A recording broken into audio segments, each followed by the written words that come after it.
But like you said, we got our alumni, Jordan Chestnut, on here. We're going to start off with him first today. Okay, so we got Jordan Chestnut. Jordan Chestnut at Middle Tennessee State University, defensive back. How tall is he? Well, he's 6'4", ain't he? 6'4", defensive back. Yes, sir. Boy, God, that's a giraffe going. All right, Jordan, you in the building? Yes, sir, I am. Yes, sir. All right, how you doing, Jordan? I'm doing well. How are y'all doing? All right, look, man, I'm the first one who need to brag on you, and I want to tell your story a little bit, showing a lot of your accomplishment, man, and you a testimony of a tic-tac guy versus your testimony of not giving up. You know, when we met you over there in Myrtle Beach, South Carolina, but you're a 9th, 10th grader, and people don't believe it, Jordan. You won't about 5'9", 5'10" on a good day. How tall you are now? I'm 6'4". 6'4", God dang. Yes, sir. Man, what happened, man? How you grow that quick, this and that? You know, one thing I want to say, though, you know, Coach D, when we got Jordan was always a hard worker. Always. He was always the underdog guy that everybody counted out. And now, you know, after doing the first couple of years at Central State, Ohio Division II, now he's with the big dog FCS Division I. Jordan, how that feel, man? It feels great. It's truly a blessing. It's a great accomplishment. Something I truly and hardly worked for, especially coming through y'all's program, coming through y'all's camps, going through the All-Star games, and just being a part of TikTok. It's truly a blessing to be a part of a D1 program now. I got you. So let me ask you this. I know your route was coming out of high school at Myrtle Beach that won all them state championships, and then going on to Central State Division II. Now you use the portal and use what you had to get to Division I. Give us a picture. Give the young guys a picture of the hard work, the ups and downs, the good and the bad to everything, and then also let people know. You know, I mean, me and Coach D Wise know, but let people know, how did the Tic-Tac family help you through your journey from the ups and downs to even get where you at now? Because, you know, again, I know you wasn't a 5-star out of high school. You didn't have all these million offers, but now you sitting in Division I level, finna be on TV prime time on Saturday. Break that down for people in your words. So I'm going to start off with, for the high school kids, I know a lot of y'all worried about offers. A lot of y'all worried about stars, all your homeboys and everything are getting offers. But the stars won't mean anything once you get to college, because once you get to that college level, y'all are all on the same level. Stars go right down the drain. But I know a lot of y'all are probably going through adversity. You are down right now. You're not getting the recognition you want. You're not getting the playing time you want. But it comes with sacrifice. And I had to learn that. Coach D Wise and Coach Wise and the TikTok program, they taught me about sacrificing. He talked about when I went to the TikTok camp, and we talked to a few of the other alumni even during the All-Star game that we had in Spartanburg, South Carolina. Just being able to sacrifice and being able to tell your friends no, being able to go wake up at 5 a.m., work out when your friends are out having fun, staying up late and being on the game with your friends. You have to be able to sacrifice that and be able to tell them no. Like, you're on a journey, you're on a path to help yourself be great, be able to provide for yourself in the future. And not everybody's on that same path as you, so you just have to stay down and grind for it. Right. So look, I'm gonna mess with you. So D-Wise, you know, Jordan just brought something to my attention. Jordan was a part of the first next level junior class ever in Spartanburg, South Carolina. Drip, baby. But this is the thing, and Jordan, I wanted to ask you this because your dad been laughing. So you remember, Coach D, we was in the room, and we believe at the next level class, everybody the same. Right. If one eat hot dog, the next one eat hot dog. If one got his head on his head, the other one. But, you know, I was up there speaking, and this dude had some Bojangles, big box of Bojangles chicken back there smacking, passing around the corn to the guys, but he was the only one like that. Jordan, what happened to that box of chicken that you was enjoying? So you walked to the back. I was about the 8th row. I was in the 8th row. Coach Wise, he walked from the front of the room and got me out of the 8th row. He told me to go throw my box of chicken away, even though I'll share with my teammates and everything. But he made me go throw it away, and then he brought me to the front as an example. He basically explained like how that's being a GDI, and everybody's the same. He brought us there because we're all the same and nobody's different, and we're all on the same level. Right.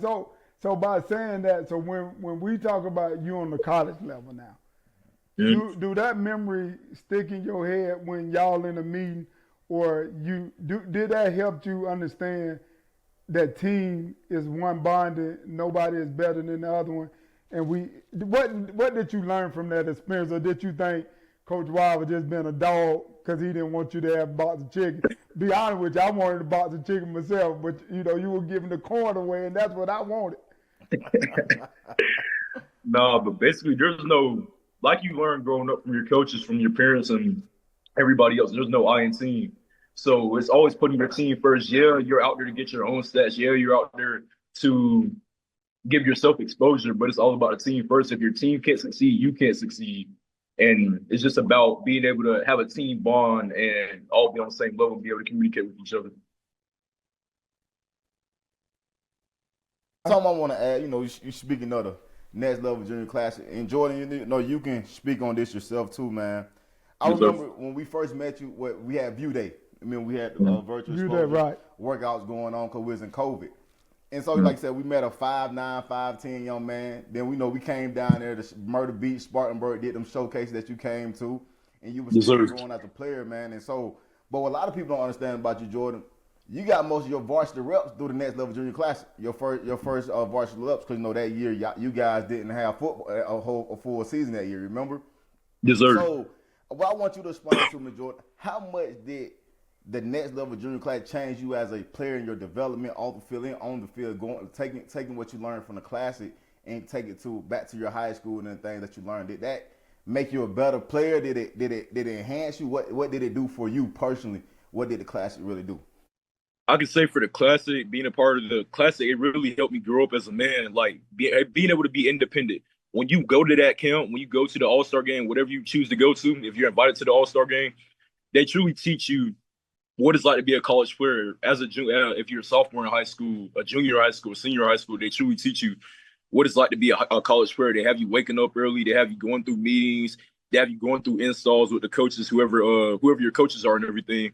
But it truly helps you adapt to that environment, and it helps you to basically, like I said, adapt to that environment, be able to, so you'll know what it's like to be a college player. Once you get to that level, it won't be anything new to you. You won't have any excuses or anything. So I can say being a part of that, the coaches helped me grow up and just be able to be independent and not rely on my parents, but be able to do everything on my own and just know that the coaches are there to help me just be able to communicate with them. Because communication is a big part of being a college athlete, a student athlete. Like, say I have class, I have to communicate with my coaches. I have to let them know, Coach, I have class during this meeting. Can I come see you before or after? And they'll tell you yes or no, or they'll call you that night and let you know what they talked about in that meeting. So communication was definitely a big key during that weekend. Accountable, but I got two quick things with the classics that you bring up. Because, Jordan, the more you talk, the more I be thinking about the classic. Because, that was the first next level junior classic, man. And we were trying to get it right, and we were trying to figure it out. And then everybody had masks on because of COVID, man. But it was a success. But this is something that made me proud with you, because I'm going to throw a little shout out there. I remember you and Coach Fish was working. And Coach Fish messed around and taught you that dang speed turn. And then, I'm an offensive guy, and that made me so mad because they had you beat deep, and you used that speed turn, and you were right there on it, man. And share with the people, since we're talking about, the Tic-Tac family, the next level classic family. But let people know, those coaches that coached you and us, we still in your life. You still can pick up the phone, call anybody that you met at that classic. Speak on that and tell the world how that make you feel, that you really are part of something, not just came to an event and then they forgot about who your name was. Yeah, so like Coach Wall said, I came to their first camp at 5'9". I was probably $150, and I met him at that camp. And Coach Wise, they're like my uncles now, Coach D Wise and Coach Wise. Like, it's really it's more of a family. I can go talk to them more about football. I can talk to them about life, anything I have a problem with. Like, right now, I still update Coach Wise with everything that goes on here during spring ball. Our spring ball is coming up April 12th this Saturday at 2 p.m. But like he said, like, Coach Fish, I met Coach Fish. He was my coach. He actually coached me in that camp, my first camp, and then he coached me in the All-Star game.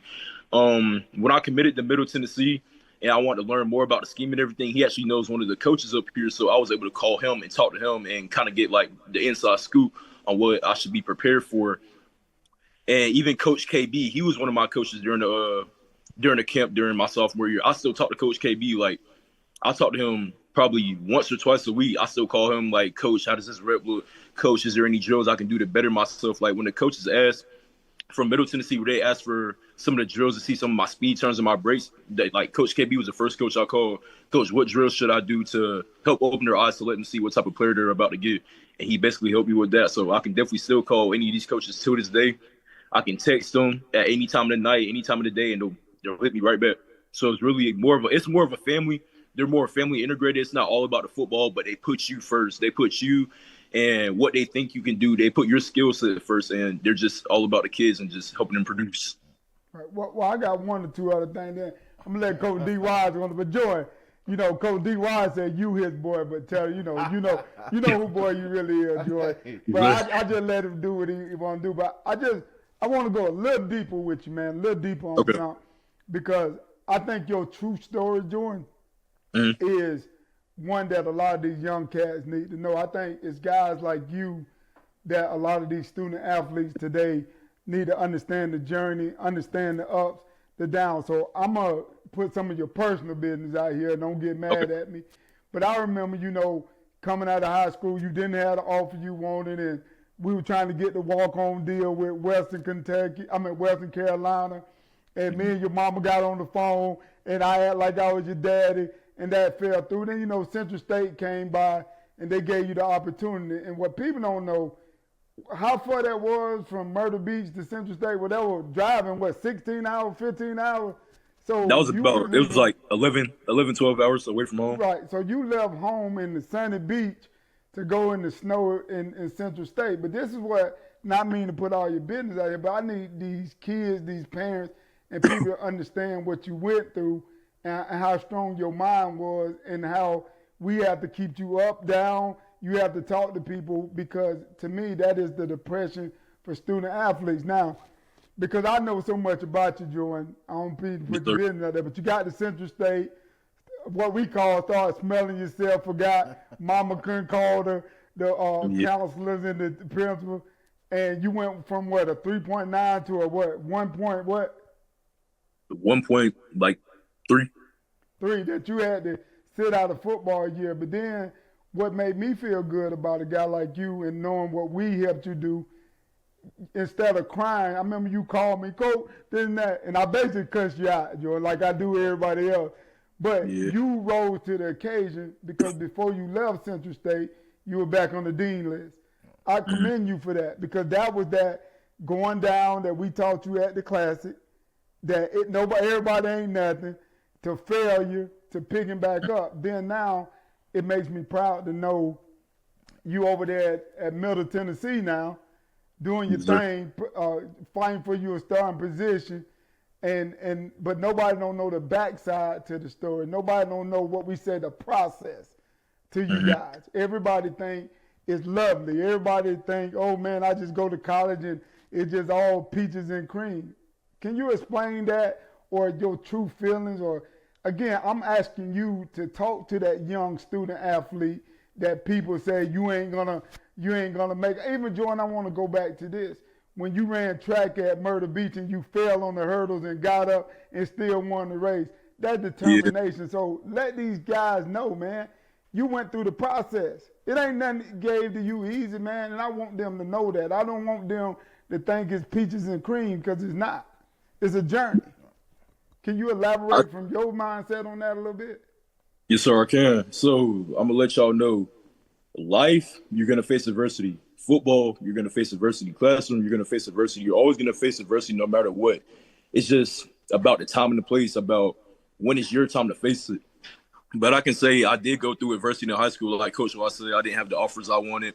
I wasn't the size I wanted. I was being doubted about my speed, about my technique, about my play style. But they truly helped groom me and make me into the player I am today. I can definitely let y'all know that it's all about working hard. It's really if you want it. Like people say, you can lead a horse to water, but you can't make him drink it. Yeah, your coach can tell you need to go do this. Your mom can tell you need to go do this, but it's up to you if you truly want to go do it. If you want it, you have to go get it. And I can say here at Middle Tennessee, it's a whole lot different from Central State. Like I wake up like this morning. Okay, for example, I wake up at 4:30. We have to get taped at 5. We have to be dressed and up in the meeting room at 6:10 for our meeting, for our defensive meeting. Then we have a special teams meeting after that at 6:45. Then we have practice after that at 7 o'clock, from 7 to 9 for about 2 hours.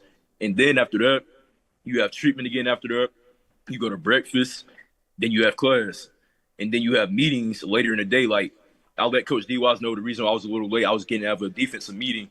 But it's truly, when you get to college, it's a true job. Like, people say, okay, they work 9 to 5s every day. You're basically doing the same thing as a student athlete. You're up at 5, but you're up earlier. You're up at 5. You're going to class, you're going to study hall, you're talking to your professors, you're having individual meetings with your coaches. Then you're going to meet as a team, as a defensive unit. Then you're going to meet as a special teams. And then after that, you might still have class. Like tomorrow, I know we have lift in the morning. I have 3 classes, and then I have and one of my classes happens to be a 6 o'clock class. Man, God dog. So, Coach D-Wise, I ain't mean to take the whole show with Jordan. But, Jordan, my boy. I'm just sitting up here proud, man, because I remember when Jordan, like you say, was in that classic coach, playing that safety, wearing that number 9. What I gave you, number 19, Jordan? Oh.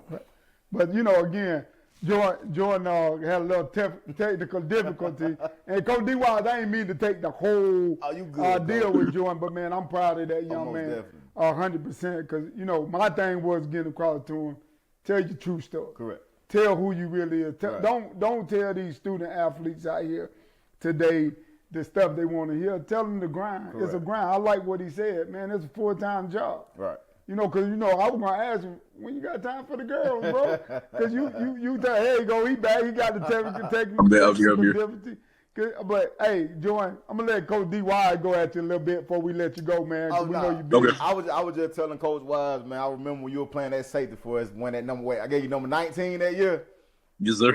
Yeah, 19. You came, when they gave Kendall that thing on that jet sweep and you came down, that's when I said he growing up, So that's all going to matter. If I might retire that number 19, I'm thinking about it, It's all depending on what you do this year. Because, like, we know what we're going to see Jordan with when they play Kennesaw State, Coach. Yeah, the day y'all play Kennesaw State, hey, Jordan, I ain't gonna lie. I'm gonna be in the middle of the end zone in the bar, and I'm gonna have blue on this side and black and gold on this side, man. And whoever scored, that's who I'm gonna cheer for. Yes, sir. But Coach D-Wise, so Jordan, man, we know you busy. We glad you took time, man. Your time, a busy schedule, just to give back. I always want y'all guys to give back to the younger group, to give back to the younger guys.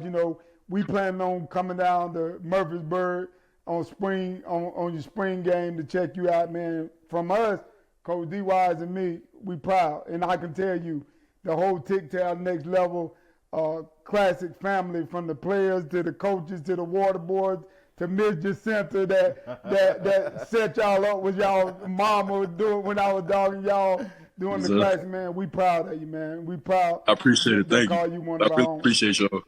All right.